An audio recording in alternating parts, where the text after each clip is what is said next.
तो अब इस पार्ट 2 में लघुत्तरी, अतिलघुत्तरी और विस्तृत उत्तरी प्रश्नों में जो इम्पोर्टेंट प्रश्न है उनको देखेंगे।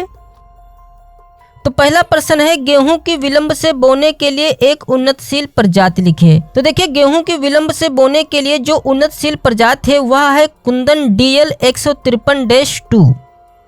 फिर अगला प्रश्न है, चना की उकठारोधी एक प्रजाति का नाम लिखिए। तो इसका आंसर हो जाएगा सूर्या WCG-2। फिर अगला प्रश्न है, सरसों की प्रति हेक्टेयर औसत उपज लिखिए। वह है 15.20 क्विंटल प्रति हेक्टेयर।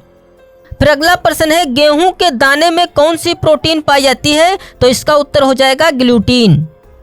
फिर अगला प्रश्न है, चंद्रा किस फसल की प्रजाति है? तो इसका उत्तर हो जाएगा मूंगफली की प्रजाति है। फिर अगला प्रश्न है, पौध उगाने की डयोग विधि किस फसल से संबंधित है? तो इसका उत्तर हो जाएगा धान की फसल से।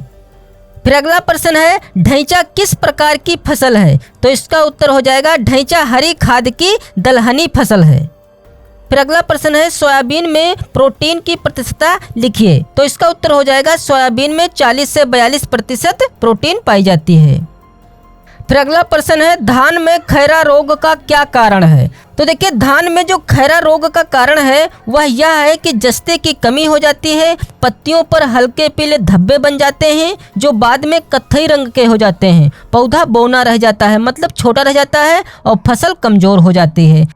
फिर अगला प्रश्न है, राई या सरसों की बीज दर प्रति हेक्टेयर क्या है? तो इसका उत्तर हो जाएगा 5 से 6 किलोग्राम। फिर अगला प्रश्न है, गेहूं की प्रथम सिंचाई की अवस्था का नाम लिखिए। तो इसका उत्तर हो जाएगा शिखर जड़, जो कि यह सिंचाई 20 से 25 दिन के अंदर की जाती है। फिर अगला प्रश्न है, सोयाबीन का वनस्पतिक नाम बताइए। तो इसका जो वनस्पतिक नाम है वह है ग्लाइसिन मैक्स।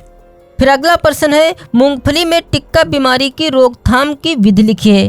तो देखिए, मूंगफली के बीज को बोने से पहले जो कवकनाशी दवा है बाबिस्टीन या वाइनलेट से पहले तो हम उपचारित कर लेंगे। फिर अगला प्रश्न है, अमेरिकन कपास का प्रति हेक्टेयर बीज दर लिखिए। वह है 20 से 25 किलोग्राम प्रति हेक्टेयर। फिर अगला प्रश्न है, बरसीम की एक उन्नतशील प्रजाति का नाम लिखिए। तो उत्तर में हो जाएगा पूसा ज्वाइंट, वरदान, BL10। फिर अगला प्रश्न है, अरहर में उकठा रोग की रोकथाम की एक विधि लिखिए। तो इसका उत्तर हो जाएगा कि रोगी पौधों को उखाड़कर जला देना चाहिए। फिर अगला प्रश्न है, सूर्यमुखी की प्रति हेक्टेयर औसत उपज लिखिए। तो इसका उत्तर हो जाएगा 20 से 25 क्विंटल प्रति हेक्टेयर। फिर अगला प्रश्न है, एरोइंग से क्या तात्पर्य है? तो देखिए, गन्ने के पुष्प क्रम को एरा कहते हैं, जो वातावरणीय अवस्था के अनुसार गन्ने के परिपक्वता के समय बनना प्रारंभ होता है। इसके बनने की क्रिया को एरोइंग कहते हैं।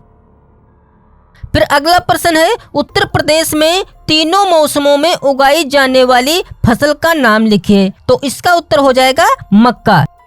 फिर अगला प्रश्न है, अरहर की फसल की उपयुक्त बीज दर लिखिए। तो देखिए, अरहर की जो 2 प्रजातियां होती हैं, अगेती और पछेती। तो अगेती प्रजातियों में जो बीज दर होती है वह होती है 14 से 15 किलोग्राम प्रति हेक्टेयर, और जो पछेती प्रजातियों में बीज दर होती है वह होती है 10 से 12 किलोग्राम प्रति हेक्टेयर।